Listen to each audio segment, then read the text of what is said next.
Tuhan, selamat pagi, shalom jemaat yang diberkati Tuhan. Kita bersyukur kita boleh sampai di minggu keempat di bulan Maret. Semua karena Tuhan baik, amin. Amin. Mari kita siapkan hati dan pikiran kita. Saya jemput jemaat Tuhan bangkit berdiri. Mari dengan suara nyaring kita berkatakan Mazmur 65 ayat 4. Berbahagialah orang yang engkau pilih dan yang engkau suruh mendekat untuk diam di pelataranmu. Kiranya kami menjadi kenyang dengan segala yang baik di rumahmu, di bait-Mu yang kudus. Mari kita berdoa. Bapa, kami mengucap syukur sempurna penyertaan-Mu di dalam hidup kami. Bahwa kami masih ada sampai saat ini, semua karena anugerah-Mu Tuhan. Pagi hari ini kami datang berkumpul, bersekutu, kami mau bawa pujian penyembahan kami. Kami mau menyembah Engkau Allah yang hidup. Sebab kami tahu ketika kami menyembah Engkau, kami dibaharui, kami dipulihkan. Engkau Tuhan bekerja ketika kami menyembah Engkau. Bertahtalah atas setiap pujian dan penyembahan umat-Mu. Tuhan, Engkau mengurapi ibadah ini, Engkau mengurapi setiap kami. Kami menyerahkan ibadah ini dari awal hingga akhirnya. Dan kami tabiskan di dalam nama Bapa, Putra, dan Roh Kudus. Di dalam nama Tuhan Yesus, semua yang siap menyembah bersama kita katakan, amin. Silahkan duduk kembali.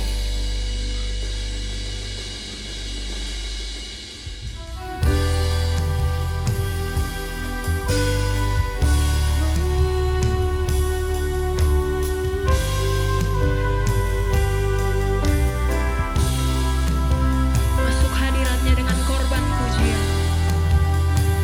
Kita bawa penyembahan yang terbaik kita pagi hari ini hanya bagi Dia.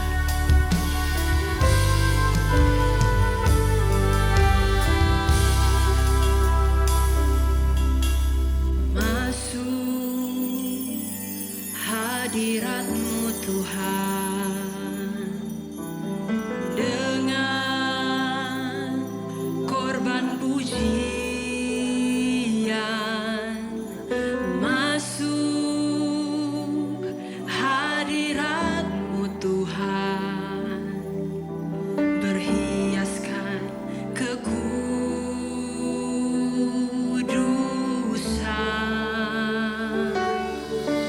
Di hadapan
hadiratnya dengan hati bersyukur.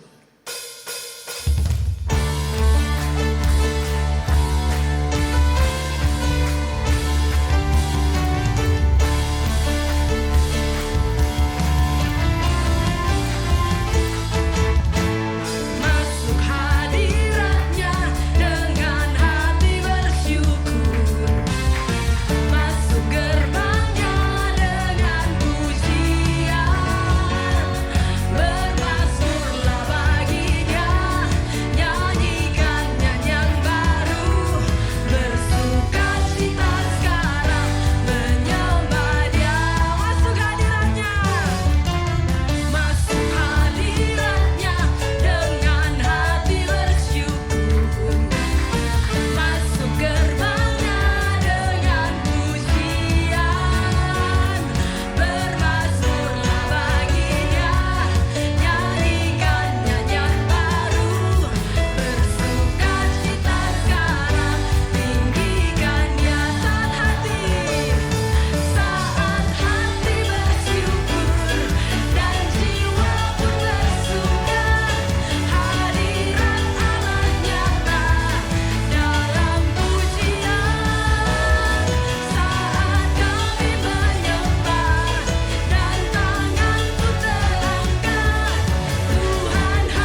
juga saat ku datang ke dunia,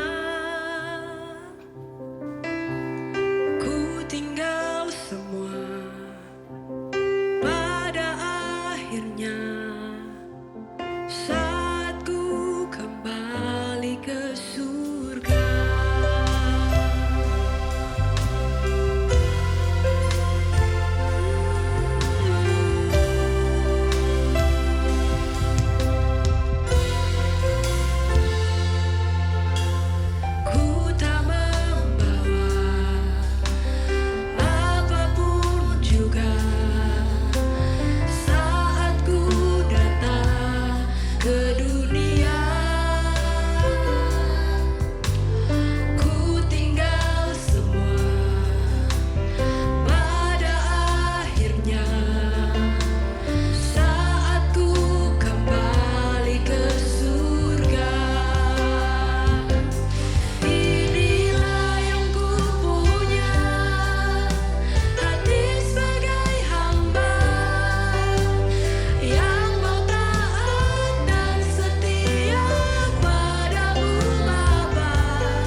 setia padamu Bapa, kemanapun ku bawa, hati yang menyembah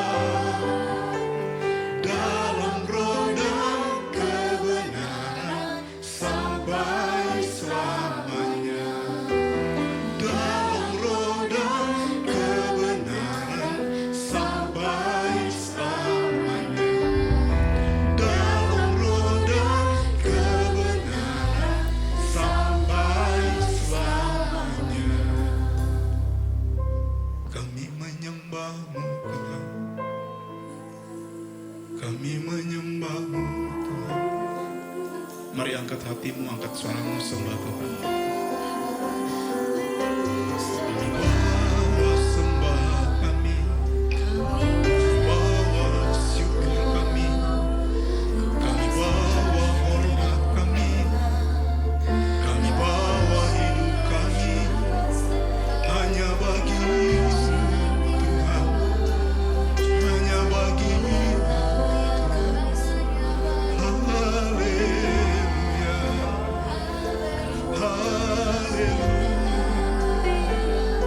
Kami bersyukur, kami agungkan, kami tinggikan Engkau Tuhan. Haleluya. Di saat kami menyembah-Mu Tuhan, lawat kami, lawat setiap kami, lawat setiap kami anak-anak-Mu ya Tuhan. Biar kami mengalami perjumpaan dengan Engkau lebih lagi siang hari ini. Dalam nama Tuhan Yesus.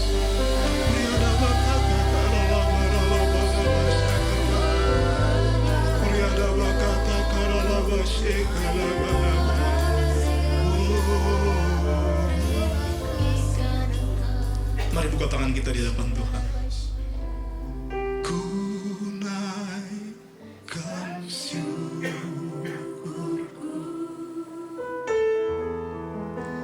buat karya Kau beri, tak habis-habisnya kasih dan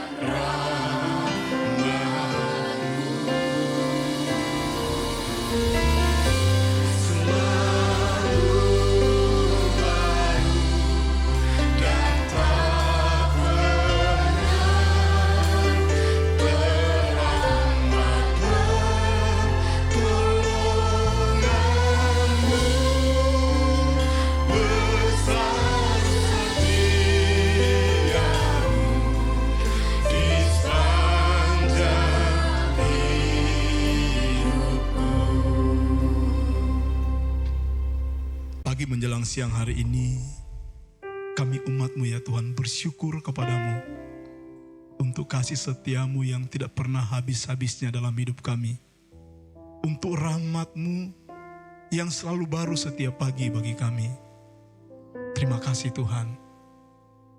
Kami percaya waktu kami menyembah Engkau Tuhan, Engkau tidak akan pernah berubah, Engkau tetap mulia dari sekarang sampai selama-lamanya. Tapi waktu kami menyembah, kami yang berubah. Karena Engkau melawat kami, Engkau menjamah kami. Dalam hadirat-Mu kami diubahkan oleh Tuhan. Terima kasih Bapa, kami bersyukur kepadamu. Bicara bagi kami lewat firman-Mu hari ini ya Tuhan. Berkati kami dengan firman-Mu yang adalah kebenaran. Urapi semua kami ya Tuhan, untuk supaya kami bisa mengerti firman-Mu. Tolong urapi hamba-Mu untuk menyampaikan isi hati-Mu siang hari ini. Roh Kudus berkarya di tengah-tengah kami. Di menit-menit ke depan Engkau terus beracara di tengah-tengah kami. Beribadah yang kami lakukan ini adalah ibadah yang mengandung janji. Kami diubahkan, kami diberkati, kami semakin serupa dengan Kristus, dan kami jadi berkat. Terima kasih Bapa, dalam nama Tuhan Yesus kami berdoa. Haleluya, sama-sama katakan amin. Oke, silakan duduk kembali umat Tuhan. Selamat pagi semuanya, shalom. Kita bersyukur untuk rahmat Tuhan, untuk kebaikan Tuhan yang terus melimpah-limpah dalam kehidupan kita. Sekarang kita sudah ada di minggu yang keempat di bulan Maret. Kita percaya ini semua karena kasih karunia Tuhan yang tidak pernah berhenti, yang terus Dia limpahkan buat setiap kita. Saudara, sepanjang minggu berjalan, bulan berjalan sudah 3 minggu, khotbah berulang-ulang bicara tentang persepuluhan. Dan hari ini saya tidak akan lagi khotbah tentang persepuluhan karena saya percaya kita semua sudah mengerti, sudah paham. Tinggal bagaimana kita mau taat melakukan. Amin. Hari ini saya akan berkhotbah dengan tema merasa puas, merasa cukup atau menjadi puas. Saudara, selama kita tidak merasa cukup, sulit bagi kita untuk melakukan firman Tuhan yang kita sudah dengar 3 minggu berjalan tentang persepuluhan. Sulit bagi kita untuk melakukannya. Tapi kalau kita sudah merasa cukup, saya percaya gampang buat kita untuk melakukan firman Tuhan tentang persepuluhan yang sudah kita terima selama 3 minggu berjalan ini. Saudara, merasa cukup bukan supaya kita menjadi apatis. Bukan berarti kita kemudian menjadi orang yang masa bodoh, menjadi pasif, tidak mau bertumbuh atau berkembang. Bukan seperti itu, saudara. Merasa cukup bukan berarti kita membatasi Tuhan. Tuhan, percayalah, masih tetap Tuhan yang sama, yang mau melakukan hal-hal yang besar dalam hidup kita. Setuju ya, saudara? Dia tetap Tuhan yang sama, yang selalu ingin beri yang terbaik buat setiap kita. Tapi merasa cukup itu berarti begini, kita tetap percaya bahwa Tuhan itu masih bekerja sampai saat ini. Dia bekerja dalam hidup kita, Dia menyediakan hal yang besar bagi kita. Merasa cukup kita tetap harus aktif untuk tetap berusaha, bertumbuh, dan berkembang ke arah yang lebih baik. Tapi kita tetap cukup, tetap merasa puas dengan apa yang Tuhan percayakan yang ada pada kita hari-hari ini. Banyak kali orang begini, dia punya impian, dia punya kerinduan. Seperti apa yang jadi kerinduan Tuhan. Dia mau melihat ada hal yang besar terjadi dalam hidupnya. Ada hal yang besar dia akan lakukan bersama-sama dengan Tuhan. Ada hal yang besar bisa dia capai dalam hidupnya. Supaya dia semakin maksimal dan Tuhan dimuliakan. Tapi masalahnya gini, dia fokus kepada hal besar itu. Dan dia lupa untuk mensyukuri, untuk menikmati, untuk merasa cukup dengan apa yang Tuhan percayakan ada pada dirinya saat ini. Sehingga dia kemudian menjalani kehidupan yang tidak berbahagia, yang sukar. Merasa cukup juga, saudara, bukan tentang situasi. Bukan tentang keadaan. Bukan tentang kita lagi kekurangan atau kelimpahan. Bukan tentang itu, saudara. Tapi merasa cukup bicara tentang sikap hati kita yang kita miliki dalam segala keadaan yang kita alami dalam kehidupan. Sekali lagi, merasa cukup bukan tentang situasi atau keadaan yang kita alami. Apakah itu kelimpahan, apakah itu kekurangan. Tapi ini bicara tentang sikap hati yang kita miliki dalam segala situasi dan kondisi yang kita alami saat-saat ini. Filipi 4 ayat 11-12, Paulus bilang begini. Kukatakan ini bukanlah karena kekurangan, sebab aku telah belajar mencukupkan diri dalam segala keadaan. Aku tahu apa itu kekurangan, dan aku tahu apa itu kelimpahan. Dalam segala hal dan dalam segala perkara, tidak ada sesuatu yang merupakan rahasia bagiku, baik dalam hal kenyang maupun dalam hal kelaparan, baik dalam hal kelimpahan maupun dalam hal kekurangan. Jadi Paulus mengalami dua situasi ini. Dia mengalami kekurangan, dia juga mengalami kelimpahan. Tapi dia belajar untuk mencukupkan diri dengan keadaan-keadaan itu. Jadi saudara, merasa cukup itu akan membuat kita cukup sekalipun mungkin kita dalam kekurangan. Itu yang Paulus alami. Dia mengalami kekurangan tapi dia tetap cukup. Dia mungkin pernah puasa terpaksa, dia mengalami hal yang sulit tapi dia tetap merasa cukup. Tapi ketika dia kemudian mengalami kelimpahan, dia belajar untuk bagaimana tidak memuaskan keinginan-keinginannya. Dia tidak menggunakan uang atau harta yang dia punya untuk puaskan keinginan-keinginannya. Jadi sekali lagi, merasa cukup membuat kita tetap cukup sekalipun mungkin dalam kekurangan.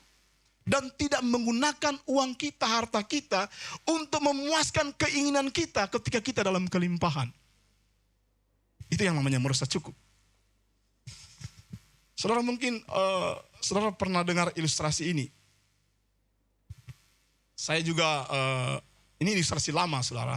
Yang biasanya kalau laki-laki yang sampaikan, dia akan bicara tentang wanita. Kalau wanita yang sampaikan, dia akan bicara tentang berhubungan dengan laki-laki.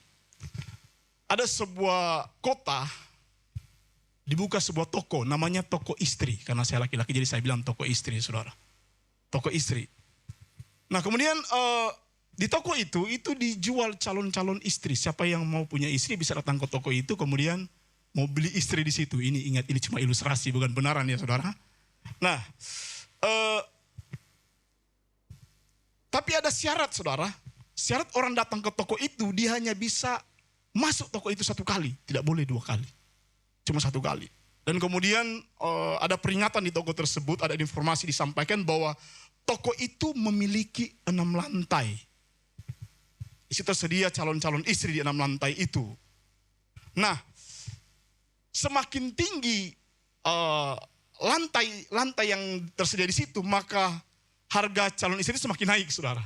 Semakin tinggi juga, seperti itu. Jadi setiap calon pembeli boleh memilih seorang istri bagi dirinya di 1 lantai toko itu. Dengan syarat, kalau dia sudah masuk lantai 1 dan dia tidak bersedia untuk beli di situ, dia naik lantai 2, dia tidak boleh turun lagi ke lantai 1. Dia harus langsung keluar. Begitu ceritanya.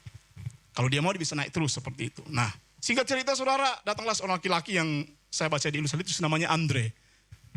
Di sini tidak ada yang nama Andre ya. Saya sudah ingat, jemaat tidak ada yang nama Andre kayaknya. Maaf kalau ada yang baru datang namanya Andre, saya minta maaf ya.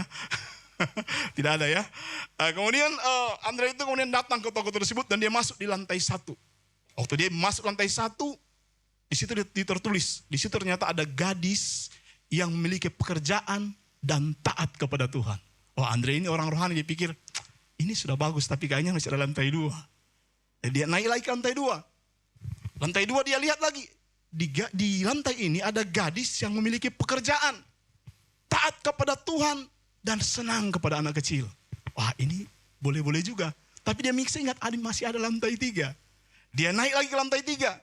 Di lantai 3 itu ditulis juga. Di situ tersedia gadis yang mesti dijadikan istri, yang memiliki pekerjaan, taat kepada Tuhan, senang kepada anak kecil, dan sangat cantik. Wah, dia mulai manggut-manggut, ini kayaknya ini cocok ini. Tapi dia ingat, masih ada lantai 4.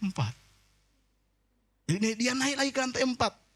Ternyata di lantai 4 itu, di situ tertulis, memiliki pekerjaan, gadis itu punya pekerjaan, taat kepada Tuhan, senang kepada anak kecil, super cantik, rajin melakukan pekerjaan rumah. Ini mulai lengkap saudara. Dia mulai tertarik, dia pikir wah ini kayaknya sudah cocok ini. Tapi dia mesti ingat, masih ada lantai 5 ini. Jadi dia naik lagi ke lantai 5. Karena dia mungkin dia punya banyak uang. Dia pikir semakin harga tidak masalah karena saya punya banyak uang. Dia bisa beli apa yang menjadi keinginannya. Dan dia naik ke lantai 5. Di lantai 5 itu saudara, ditulis gadis itu punya pekerjaan, taat kepada Tuhan, senang kepada anak kecil, super cantik, rajin melakukan pekerjaan rumah, dan romantis abis. Abisnya panjang sekali saudara.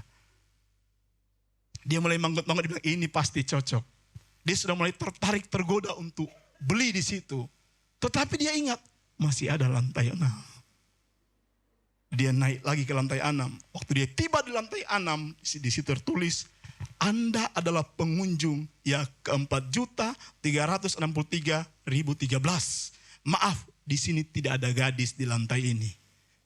Lantai ini hanya semata-mata bukti untuk menunjukkan bahwa Anda adalah pria yang tidak pernah puas. Akhirnya saudara ditulis hati-hati, ketika keluar toko, semoga hari ini menjadi menyenangkan bagi Anda. Dia sudah bisa mendapatkan yang terbaik sebenarnya, tapi dia berusaha untuk memuaskan keinginannya. Dia mau gunakan uang yang dia punya untuk puaskan keinginannya. Sehingga kemudian begini, dia kehilangan yang terbaik yang dia bisa dapatkan waktu itu. Saudara, kadangkala kita kehilangan hal yang terbaik. Kenapa? Karena kita berusaha untuk memuaskan keinginan-keinginan kita. Tidak semua keinginan harus kita penuhi. Amin. Kita sudah dengar khotbah minggu lalu. Kebutuhan berapa besar apapun itu kita harus penuhi. Tapi keinginan tidak semua harus kita penuhi. Dikatakan begini. Saya baca di ilustrasi ada satu statement yang bagus dan begini. Ini untuk yang sudah berumah tangga maupun yang nanti akan berumah tangga. Dan begini. Kita tidak bisa menemukan dan memiliki seseorang yang sempurna untuk kita cintai. Percayalah. Kita tidak bisa menemukan dan memiliki seorang yang sempurna untuk kita cintai. Tetapi kita bisa mencintai seseorang yang kita miliki dengan cinta yang sempurna. Amin. Jadi Bapak Ibu Saudara, Lewat ilustrasi ini menunjukkan kepada kita bahwa keinginan-keinginan kita tidak semua itu harus dipenuhi. Karena keinginan akan selalu meminta. Keinginan-keinginan kita tidak pernah akan bisa dipuaskan. Itu sebabnya Amsal 21 ayat 26 bilang begini. Amsal 21 ayat 26. Keinginan bernafsu sepanjang hari, tetapi orang benar memberi tanpa batas. Dikatakan keinginan bernafsu sepanjang hari. Artinya keinginan itu akan selalu meminta. Waktu kita penuhi keinginan kita akan muncul keinginan baru. Berapapun uang yang kita punya, uang kita, harta kita tidak akan pernah bisa memenuhi semua keinginan-keinginan kita. Amin. Itulah sebabnya supaya keinginan tidak menguasai kita, kita harus belajar untuk memiliki yang namanya rasa cukup. 1 Timotius 6 ayat 6 sampai 8 bilang begini. Memang ibadah itu kalau disertai rasa cukup, apa saudara? Memberi keuntungan besar. Sebab kita tidak membawa sesuatu apa ke dalam dunia, dan kita pun tidak dapat membawa apa-apa keluar, asal ada makanan dan pakaian cukuplah. Ayat 6 saya baca sekali lagi. Memang ibadah itu kalau disertai rasa cukup memberi keuntungan yang besar. Kita sebagai orang-orang percaya kita beribadah. Itu baik saudara.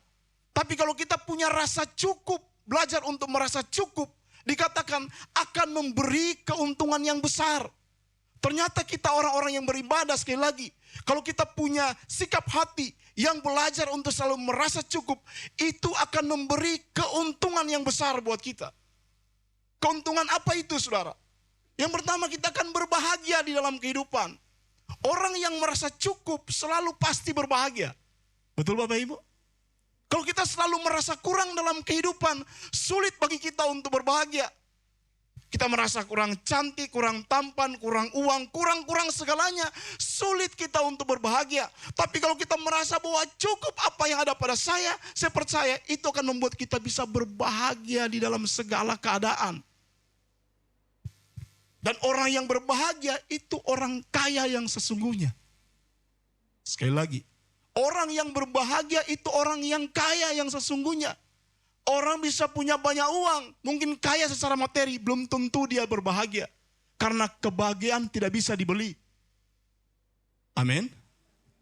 Coba kita lihat saudara, 1 Timotius 6 ayat 6 dalam terjemahan firman Allah yang hidup. Baca sama-sama. 2, 3. Apakah engkau ingin menjadi benar-benar kaya? Sesungguhnya engkau sudah kaya apabila engkau bahagia dan baik hati. Ayat ini keren banget saudara. Ternyata kita benar-benar kaya. Kita sesungguhnya sudah kaya. Kapan? Ketika kita berbahagia dan kita baik hati. Orang yang punya rasa cukup, dia bisa terus berbahagia dalam segala situasi apapun dalam kehidupannya. Dan orang yang merasa cukup, dia pasti baik hati. Betul Bapak Ibu? Sulit orang akan memberi kalau dia selalu merasa tidak cukup. Pasti selalu akan hitung-hitungan. Pasti akan jadi orang yang kikir. Sulit untuk memberi. Tapi orang yang selalu merasa cukup, dia gampang untuk memberi. Dan dia akan berbahagia. Dan itu Alkitab mengatakan bahwa kita benar-benar adalah orang yang kaya. Amin. Haleluya. Banyak kali kita ukur kekayaan seseorang dari harta yang dia punya. Alkitab tidak bilang demikian. Alkitab bilang bahwa orang yang kaya adalah orang-orang yang bahagia dan baik hati. Saya berdoa semua kita menjadi orang-orang yang berbahagia. Amin. Situasi apapun yang kita alami hari-hari ini, kita belajar untuk merasa cukup sehingga kita tetap berbahagia. Dan kita bisa baik kepada orang lain. Haleluya. Rasa cukup membuat engkau dan saya bisa bersyukur dalam segala situasi dan keadaan apapun. Ingat loh, bersyukur itu bukan himbauan. Bersyukur itu bukan sebuah nasihat. Bersyukur itu perintah. Kita mengatakan mengucap syukurlah dalam segala hal. Karena itulah kehendak Allah dalam Tuhan kita Yesus Kristus. Jadi mengucap syukur itu perintah. Kalau kita nggak bersyukur, kita melanggar perintah. Kita nggak taat. Kalau nggak taat berdosa atau tidak? Ya berdosa saudara. Jadi sulit bagi kita untuk bersyukur kalau kita tidak merasa cukup. Kalau kita merasa terus kurang, maka yang lahir adalah sungut-sungut. Yang lahir adalah mengeluh. Itu yang akan keluar dari hidup kita. Itu akan bermanifestasi dari hidup kita. Dan sungut-sungut mengeluh tidak akan bawa keuntungan apa-apa buat kita. Itu akan selalu merugikan kita. Karena kalau kita bersungut-sungut, kita lagi tidak setuju dengan Tuhan. Kita lagi melawan Tuhan sebenarnya. Tapi kalau kita bersyukur, itu bukti bahwa kita setuju dengan apa yang Tuhan izinkan terjadi dalam hidup kita. Kita percaya bahwa Dia tahu yang terbaik buat kita. Merasa cukup juga begini. Itu buat engkau dan saya tidak akan iri hati. Saudara, dalam hidup ini kita akan bertemu dengan orang yang punya sesuatu yang lebih daripada kita. Dimanapun itu. Betul ya saudara? Dimanapun itu. Saudara ketemu dengan orang yang mungkin lebih cantik dari saudara. Lebih tampan, lebih banyak uang. Lebih hebat di bidang-bidang tertentu. Kita akan ketemu dengan orang-orang yang lebih dari kita. Nah kalau kita nggak merasa cukup dalam hidup ini saudara. Pada akhirnya kita akan iri hati dengan kelebihan orang lain. Nah iri hati itu penyakit hati Bapak Ibu. Iri hati akan merugikan kita. Dan kita harus tahu bahwa iri hati itu ternyata datangnya dari setan-setan.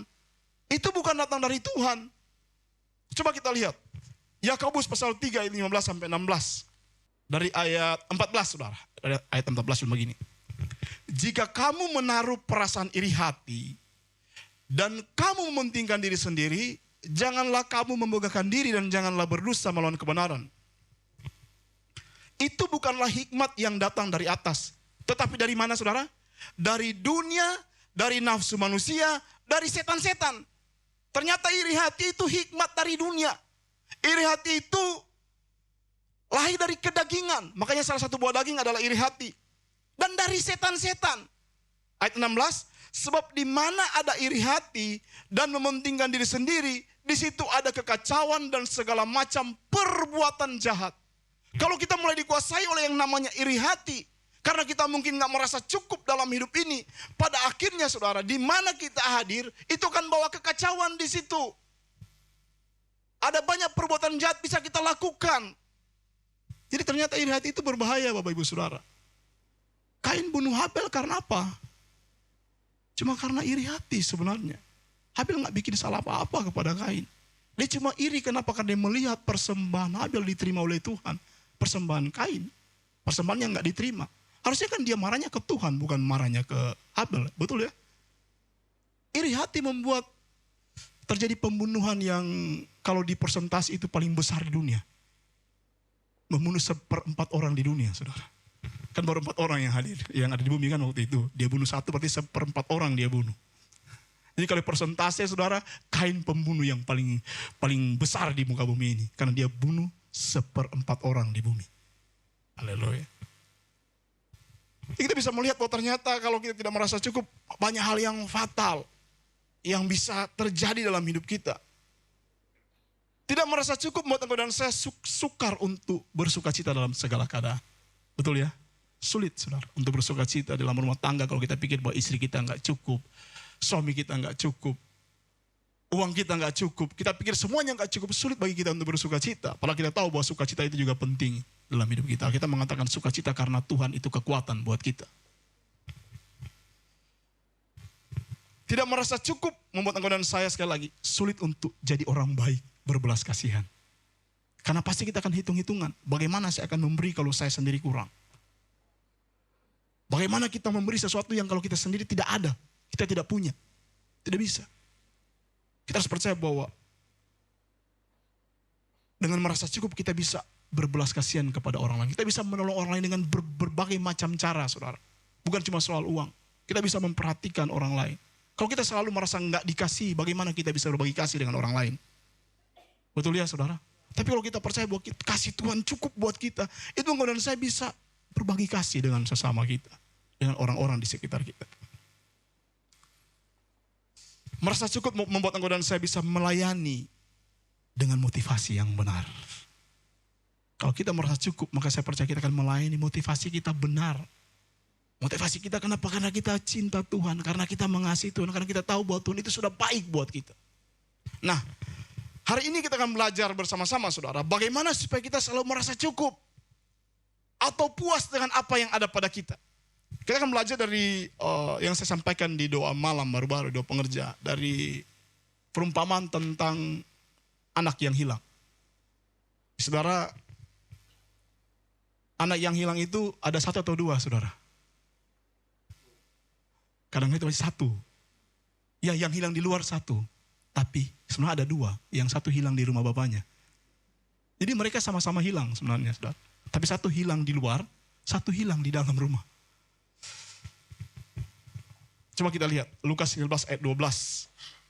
Kata yang bungsu kepada ayahnya, Bapa, berikanlah kepadaku bagian harta milik kita yang menjadi hakku.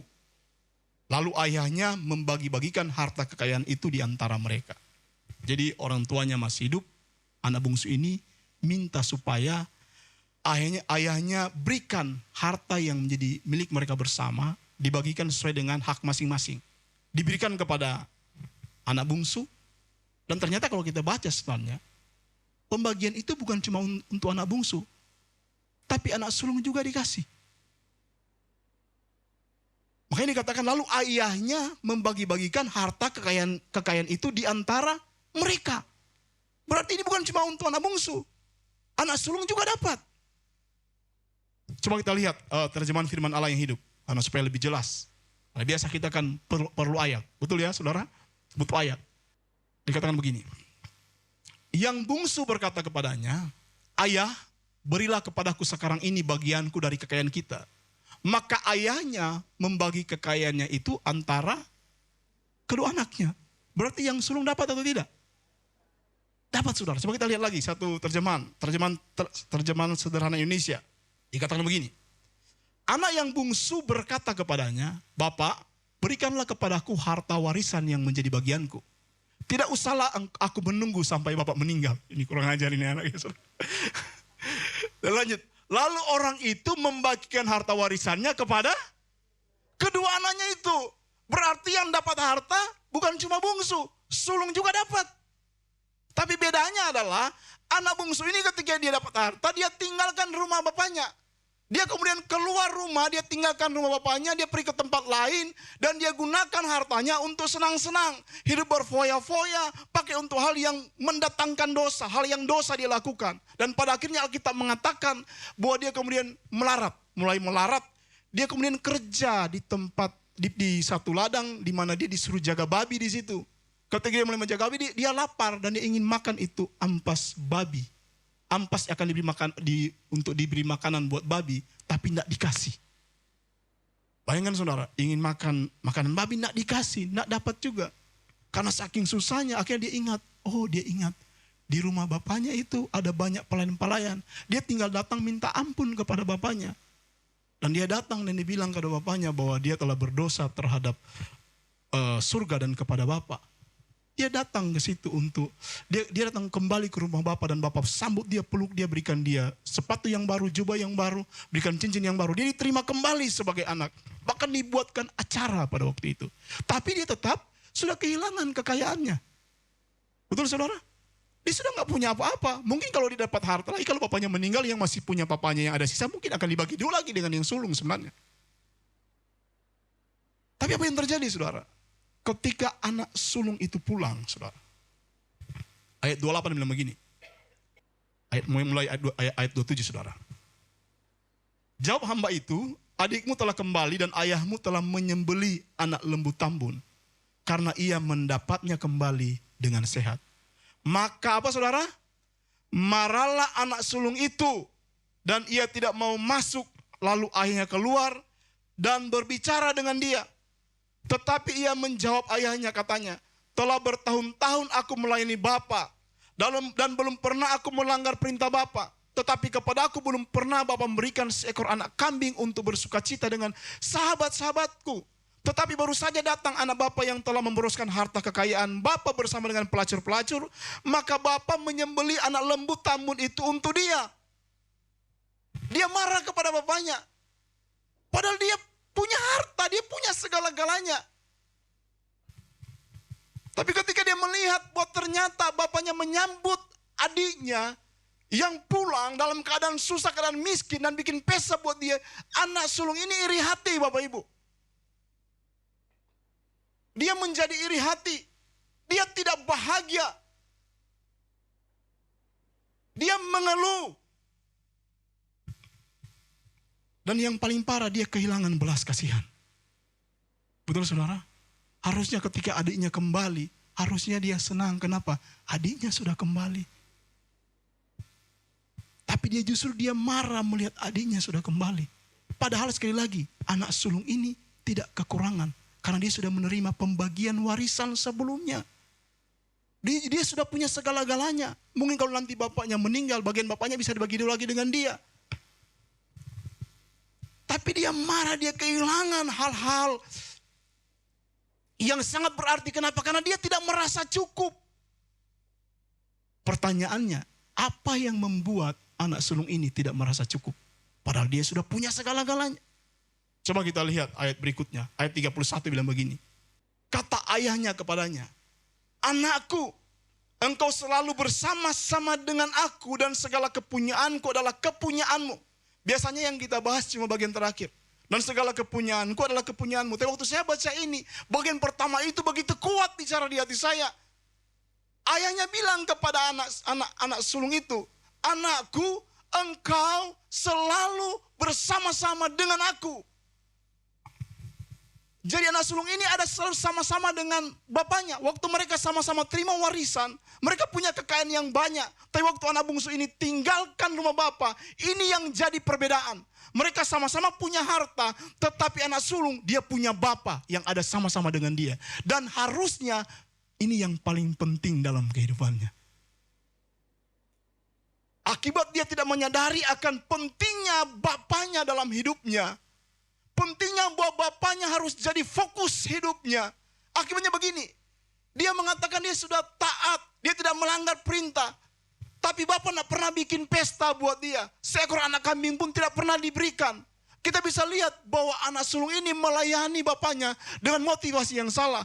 Dia melayani sebagai budak, bukan sebagai anak yang punya hati hamba. Salah motivasi, saudara. Dan ini penting buat kita. Bahwa ternyata untuk merasa cukup bukan berdasarkan dengan apa yang kita punya. Bukan karena berkat-berkat Tuhan kita merasa cukup. Tapi pribadi Tuhanlah yang akan buat kita merasa cukup. Amin. Sekali lagi, kita akan merasa cukup bukan karena berkat-berkat yang kita terima. Tapi kita merasa cukup ketika Tuhan jadi prioritas hidup kita. Ketika Tuhan jadi segala-galanya dalam hidup kita.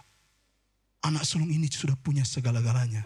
Tapi dia tidak menjadikan bapaknya sebagai yang paling utama dalam hidupnya. Pengabdiannya dia lakukan dengan cara yang salah. Pada akhirnya kita bisa lihat. Anak sulung ini jadi seperti seekor anak domba. Seekor domba yang kehausan di dekat mata air. Dan kelaparan di padang yang berumput hijau. Dia ada di rumah bapak. Tapi dia juga hilang sebenarnya. Hilang persekutuan dengan bapaknya. Sehingga dia melayani bapaknya dengan cara yang salah. Pelajaran apa yang bisa kita ambil hari ini? Dari awal saya sudah bagikan. Merasa cukup itu penting. Tapi ternyata untuk kita merasa cukup. Kita harus menjadikan Tuhan segala-galanya dalam hidup kita. Amin. Tuhan yang terutama. Tuhan yang paling penting dalam hidup kita. Semua yang kita lakukan, apapun itu motivasinya harus untuk Tuhan. Kita mau sukses, kita menjadi kaya, kita mungkin diberkati sama materi, tujuannya semuanya untuk supaya Tuhan dimuliakan, bukan untuk kita lagi. Amin.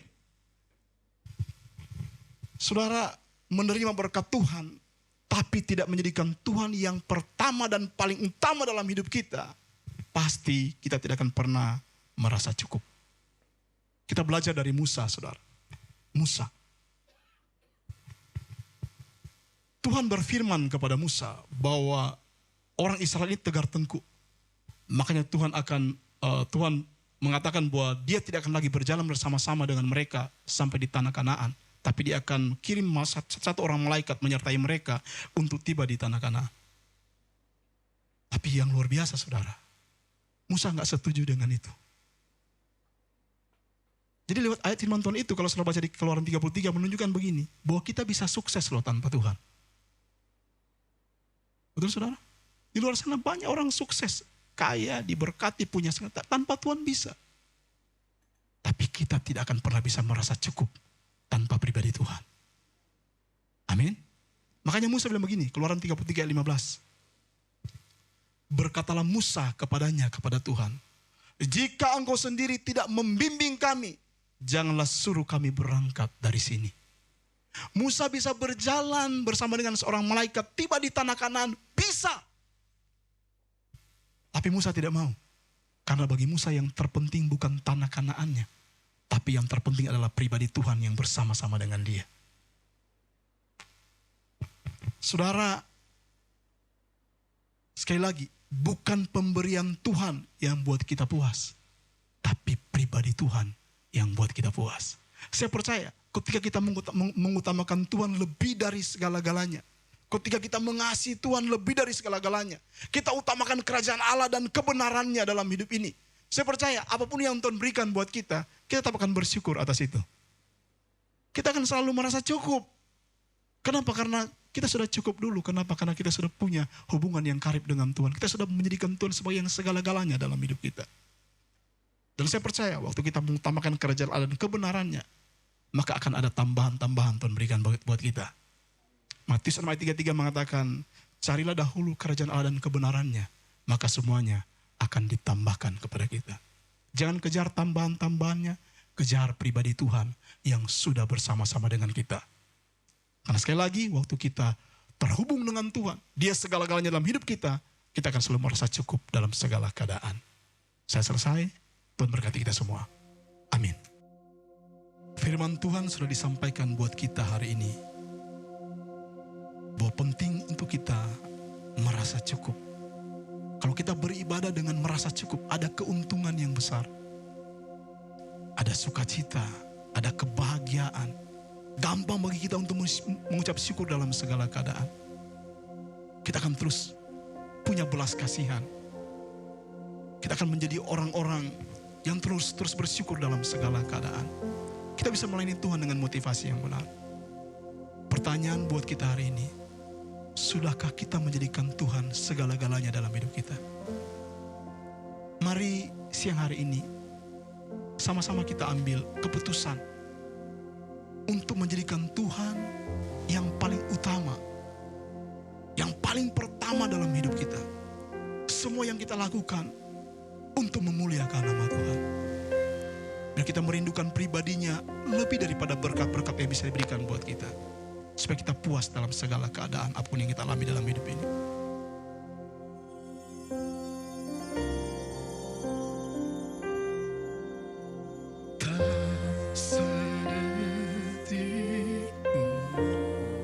Ini ucapan syukur kami Tuhan.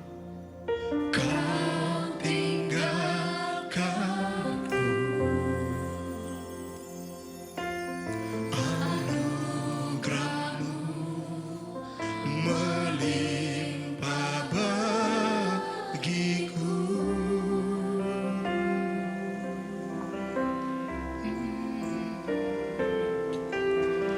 Takkan berakhir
syukurmu kepada Tuhan.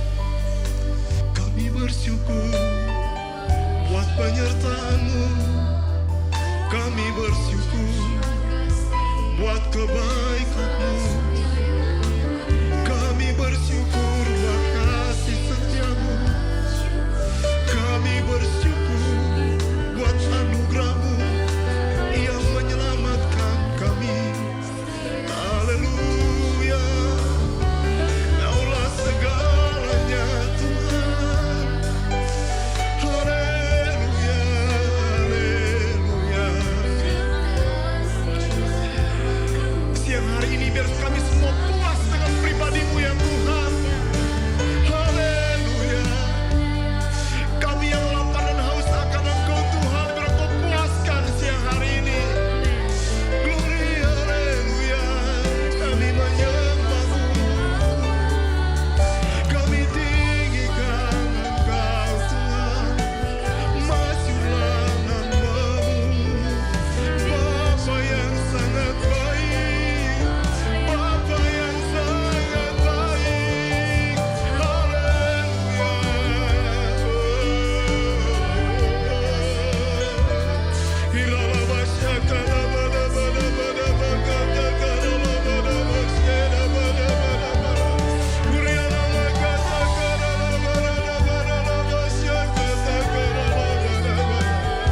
Kami menyembah, kami bersyukur, kami tinggikan Engkau Tuhan, kami muliakan Engkau Yesus.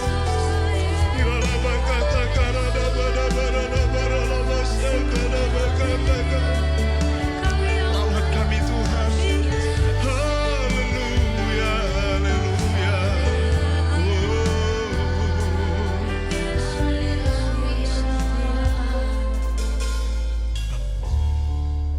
Bapa, kami bersyukur kepadamu untuk siang hari ini. Terima kasih untuk firman-Mu.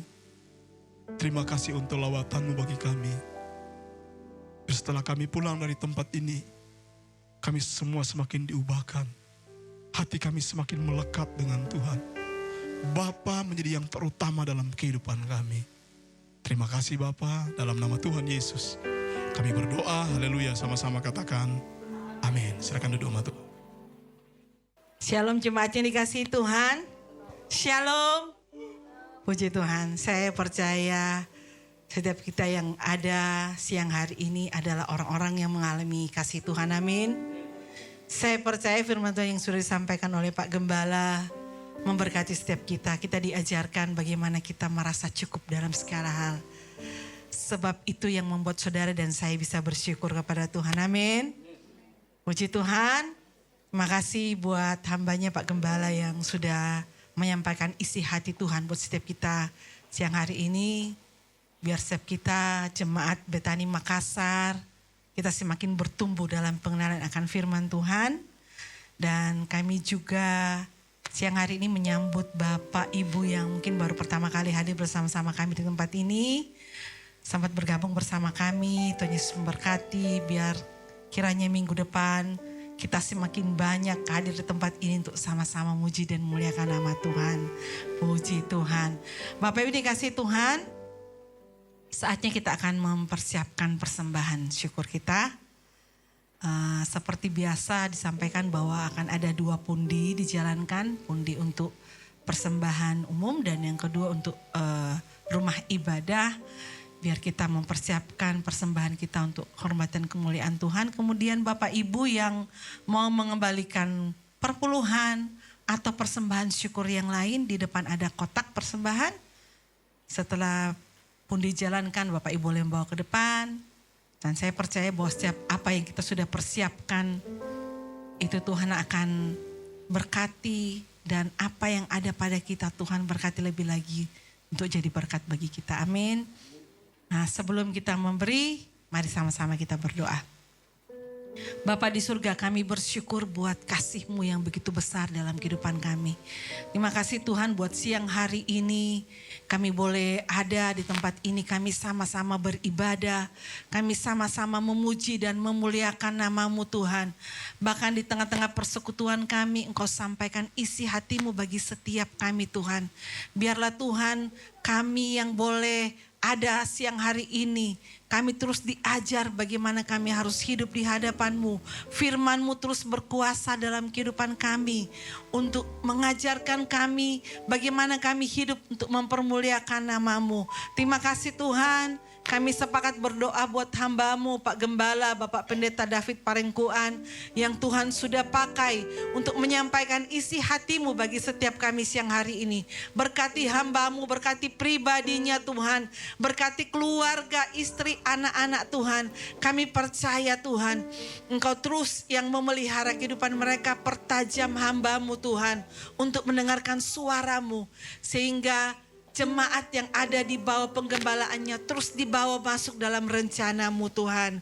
Terima kasih Bapa, terpuji nama-Mu. Siang hari ini juga Tuhan berikan kesempatan bagi setiap kami untuk kami mau bawa persembahan syukur kami. Terima kasih buat semua yang terbaik yang Tuhan sudah limpahkan dalam kehidupan kami. Kami tidak pernah kekurangan segala yang terbaik sebab Tuhan Yesus menjamin seluruh hidup kami. Terima kasih siang hari ini Tuhan, kami mau membawa persembahan kami. Tuhan berkati, biar persembahan ini dipakai buat hormat dan kemuliaan nama-Mu. Kami percaya Tuhan, setiap kami yang memberi, kami tidak pernah berkekurangan. Sebab Engkau Allah yang memelihara hidup kami. Engkau Bapa kami yang baik, Engkau berjanji tidak pernah meninggalkan kami Tuhan. Terima kasih Bapa, terpuji nama-Mu. Kami siap untuk memberi dengan penuh ucapan syukur, dengan hati yang mengasihi Tuhan. Kami memberi persembahan kami, haleluya, amin.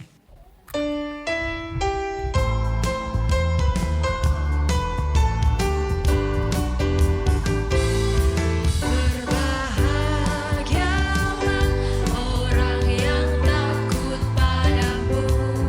Berbahagialah orang yang setia padamu.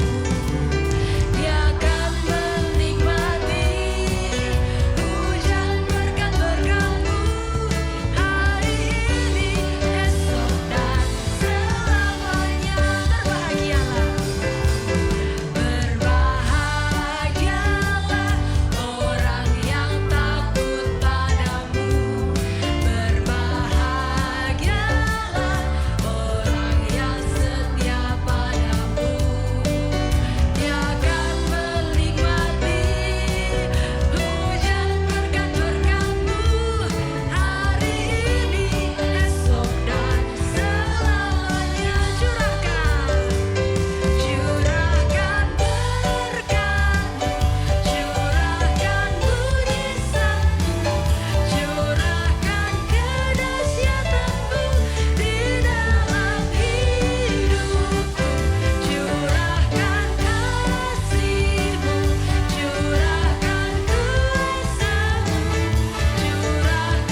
kasih Tuhan, kami bersyukur karena Engkau sungguh baik dalam kehidupan kami.